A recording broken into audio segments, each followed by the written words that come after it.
Everyone, I'm Diesel, and I'm about to start my Bootleg Melancholy and Greatest Hits tour with my band all around the country, and you're on heavy. Beautiful, kind sir. Thanks for joining us today. No worries. As you say, mate, you reconvene the Bootleg Melancholy Greatest Hits album tour this Friday, March the 7th, mate. So you're packed and ready to go? I'm still packed from New Zealand, so just get rid of dirty items, put clean items in. Yeah, You just about have a go bag ready these days, wouldn't you? Just one in each state? always, always. It's like there's the go bag, and then there's just the elements that get like swapped out and washed. That's it.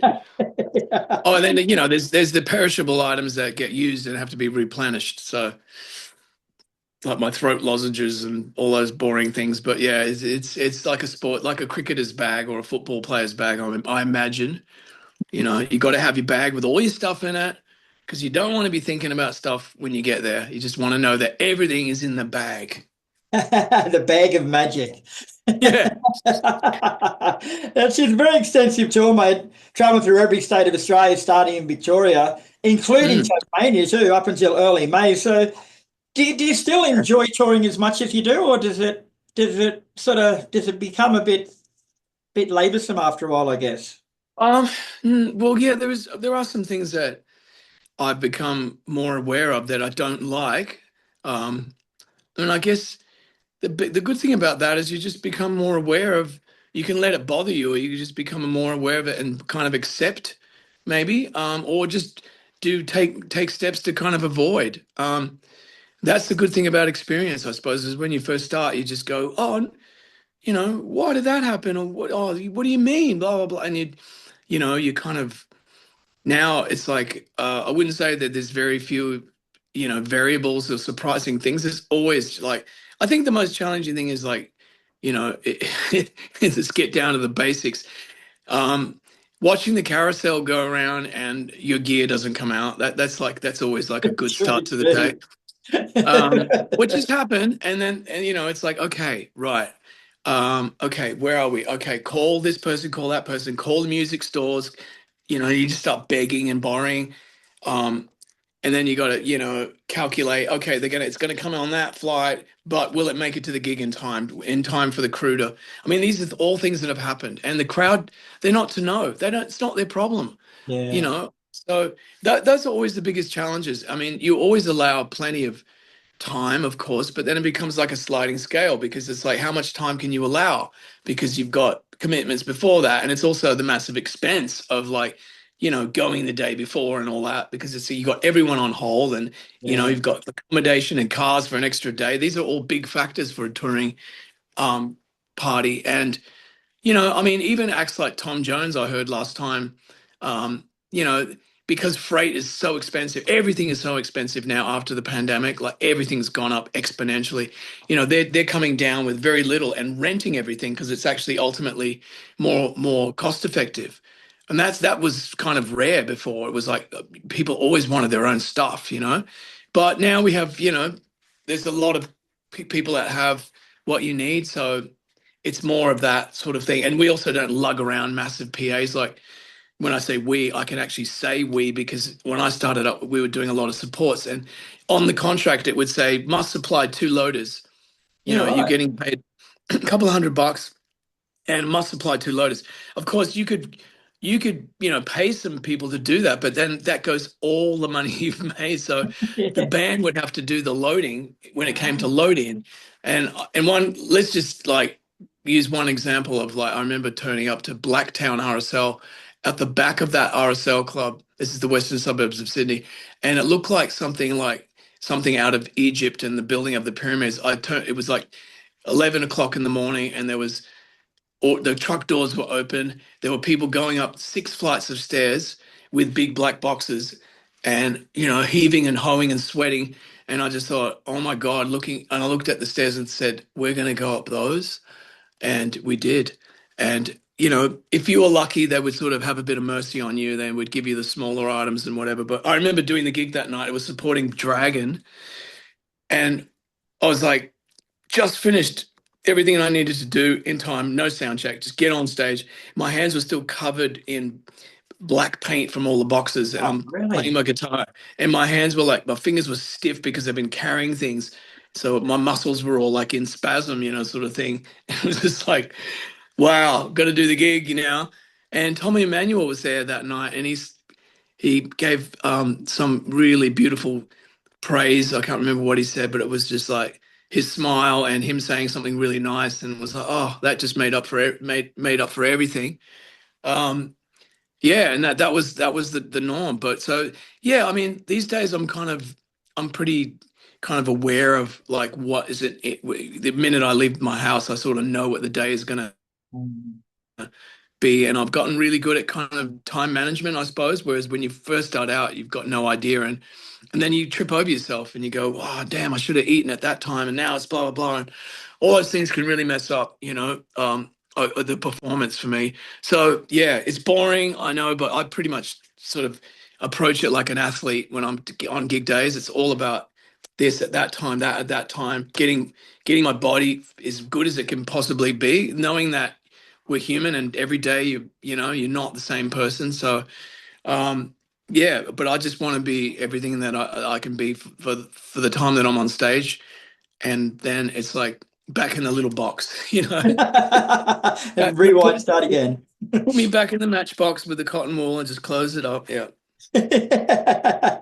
So after playing so many shows over the years, mate, like do you get more excited and more pumped by the actual crowd or by the music when you're playing it? The crowd are, they're the biggest. I mean, I can honestly say that there's a difference in a room. Like if we're rehearsing and one person walks in to do some filming or something, or even just, a friend or family or whatever walk in, I, feel like I need to like do whatever it is that I'm doing. I need to do even better. They say that's like we're all hams, but I mean, it probably is some of that, but I just feel like it can be an audience or an audient, like just one, and it doesn't matter. You just, Yeah.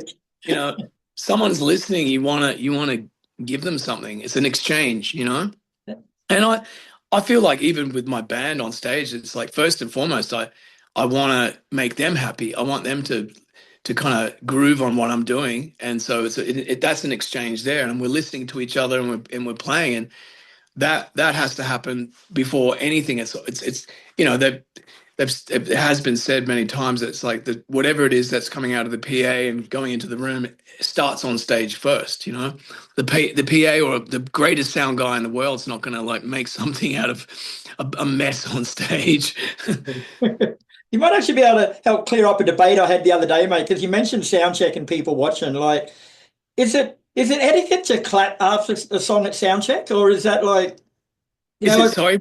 when if you're watching someone do sound check, is it etiquette like if, after they finished a song at sound check, is it still etiquette to clap, or is it sort Oh of? yeah, totally. We Yeah, had a debate the absolutely. other day. It's just like, no, you shouldn't clap because they're only warming up, and it's like, yeah, but you No. still show appreciation. It's really nice, even when the venue people are in the venue and they're, doing whatever they have to do, just walking around the room, getting the room ready, and you finish something and you hear this clap and you look up and it's a venue person and they're, giving you the thumbs up. That's always really nice because once the gig gets going, that's not going to be able to happen.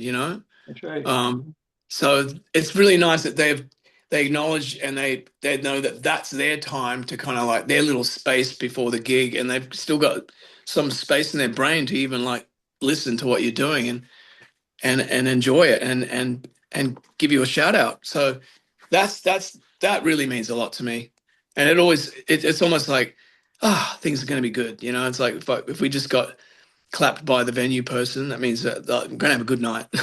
Good to hear. I won that debate then. Yeah, good. I'm glad. You mentioned your band before, mate, and this isn't a solo tour. You're playing as a whole band. So introduce us to the Yeah. other two guys. Well, I've been with Lee Moloney on drums. So Lee he was recommended to me from another drummer, and this particular drummer being Rob Hurst from Midnight Oil. So I'd worked with Rob on an Olympics album with Rick Grossman, from the bass player from Hoodoo Gurus and Divinals before that. And they brought me in to kind of work on some tracks for this Olympics, when Australia had the Olympics. And I was living in New York and we did that. And then I don't know, like maybe a month or two later, I just got a call from Rob one night. I think he was back in Australia because the call was quite late. And he was like, Rob Hurst here. Oh, forgot to mention, I just wanted to say, if you're ever looking for a drummer, I know just the drummer for you. And I was like, okay. And I thought, well, if Rob's recommending a drummer, I should probably pay attention. So when I was back in Australia doing a video for a song called Satellite on this Soul Lost Companion album, and I needed a drummer for a video. And I thought, this is kind of weird. It's like, I hope he doesn't mind, but can you come and mime some drums? Um, and yeah, it was just like a friendship straight away. I just thought this guy's number one. He's beautiful personality. Um, and he nailed the mime. He learned all the parts really like surgically and meticulously.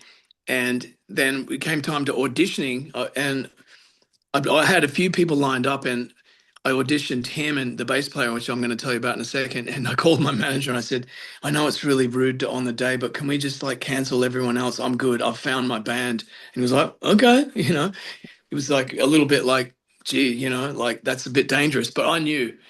And yeah, that was 23 years ago, or 24 actually, because that was 2001 that I met Lee. And he's played on pretty much every record, even the ones in the pandemic. Well, one record, I should say, in the pandemic, because the blues record, I actually played the drums on that because we were really in lockdown. Yeah. And then when I came time to like, we opened up and we were allowed to have like one person in the house.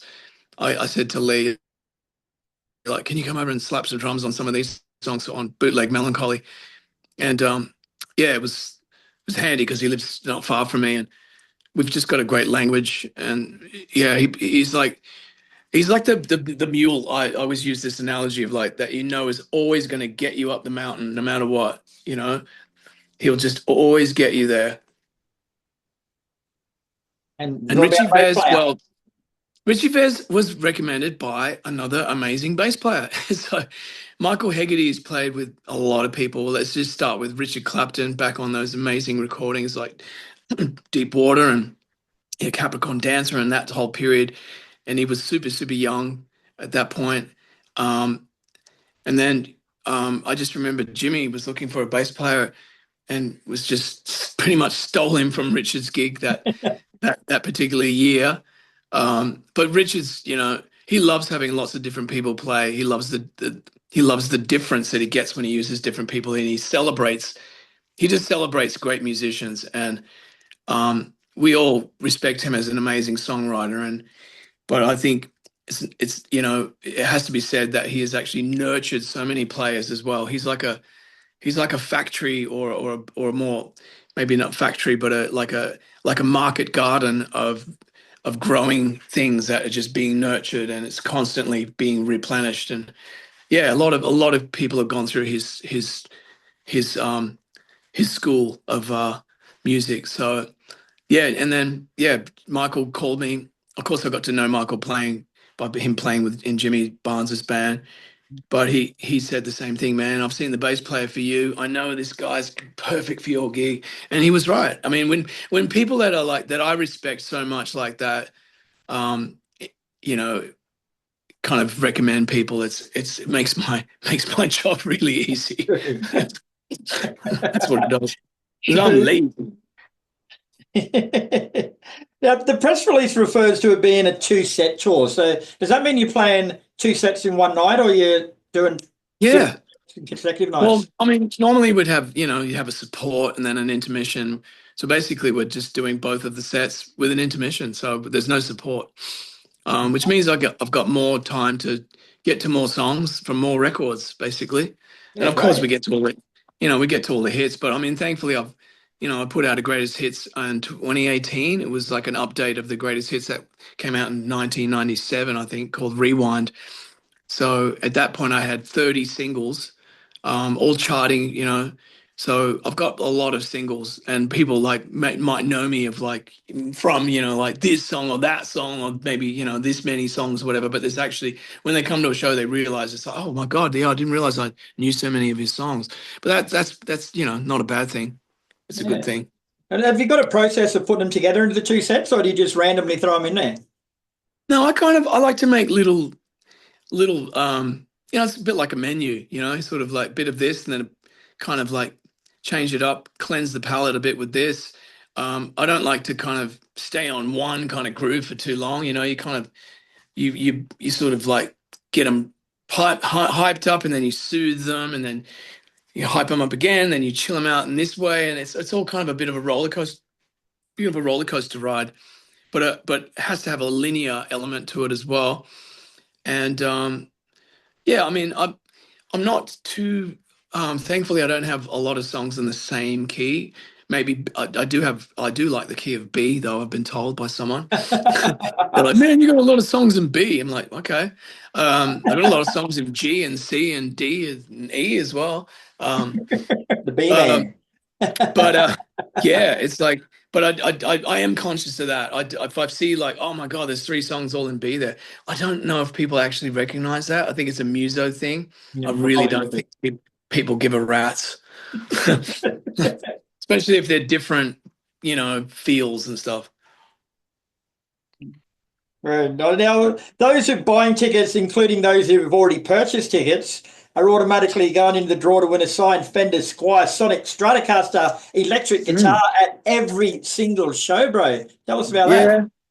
Well, I've got a really good relationship with Fender, and in the pandemic, it was post bushfires that we had everywhere in the country. There was a lot of volunteer and actual firefighters that that's their job, full time. But there was a lot of volunteers that had never seen anything like that, and they were suffering from a lot of PTSD. And so we thought it might be a nice thing if we did like online Zoom guitar lessons, and and give them a guitar first as well. I think Yamaha helped out in that, and everyone got like nylon string guitars so they didn't hurt their fingers. And mine are going to hurt their fingers, by the way. Um, but because they're steel strings. But it was just the seed I guess, got planted in my head. That's like, this giving guitars to people that like probably are going to say, "Oh no, I don't play. It's not my thing," or like, "I'm not musical." It's like that's actually who you want to give them to, because I don't believe it's exclusive. I think everyone can get some fun and joy out of just grabbing a guitar and putting their fingers in a certain place and then just hitting it here and just hearing it. Um, it's cathartic, and I really believe that's for everyone. They might not make a career out of it or whatever, but every guitar, every house, I say, um, should have a guitar, like they have a vacuum cleaner or a toaster or whatever it is. It's a necessary appliance. True that. Then at the end of the tour too, mate, you spoke about the guitar lessons before, but one lucky person is going to win a one-on-one Zoom guitar lesson with your good self. Yeah. Well, that could be interesting, because I mean, it'd be funny if it goes to someone who's actually like just can play Rings Around the Sun, and I'm just like, oh, maybe you can show me something, show me some different chords. That'd be really cool, actually. But yeah, look, it's challenging teaching. That's all. One of the few times I've done workshops, or just taught my family, my nieces, nephews, or whatever. It really makes me kind of have to think about what I'm doing, and it's kind of fun, but also very challenging. It's like, damn, I do this every day, and I've never tried to think about it or show someone. Yeah, right. And I think, yeah, being a teacher is a talent. Any music teacher, I just take my hat off to. I think that's a real talent. It really is, to be able to like turn it into tangible pieces that people can actually take something from. Yeah. Because I'm like, I just want to play, and I've been criticized.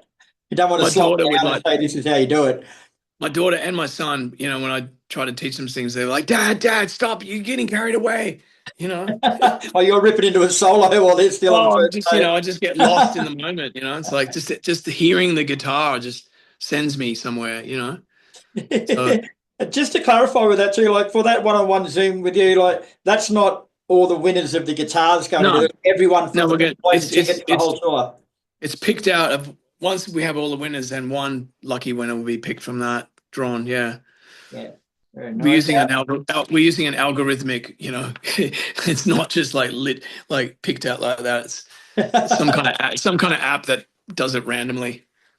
One thing I've always wanted to ask you, mate, which I never have for some reason, whether it's because we've been cut short or whatever reason, but when you first started playing, like I remember seeing you up on the Gold Coast spit behind SeaWorld playing with Jimmy Barnes one year.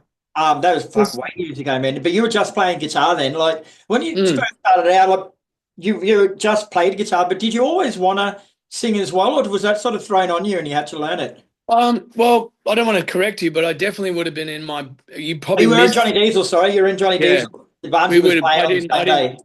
I only toured with Jimmy doing the support. That was actually the deal. Yeah. When I say the deal, that was when Jimmy approached me after seeing us play at this tiny little gig in Sydney, the Sydney in the Spit near the Spit Bridge called the Middle Harbour Skiff Club, and and he was like, "Yeah, like I need a guitar player. You want to join my band?" And I was like, I basically said no. I said no, I can't. I've just brought my band across the Nullarbor. Then him and my manager kind of got into discussion and we're like, what about doing the support? That was Jimmy's idea. How about you do the support and then you can do. And my manager looked at me and I went, yeah, okay, well, that works, you know, because I'm not leaving my band. And Jimmy totally understood that. He was like, it was almost like, oh, yeah, of course, I should have thought of that. He was just so super keen, you know.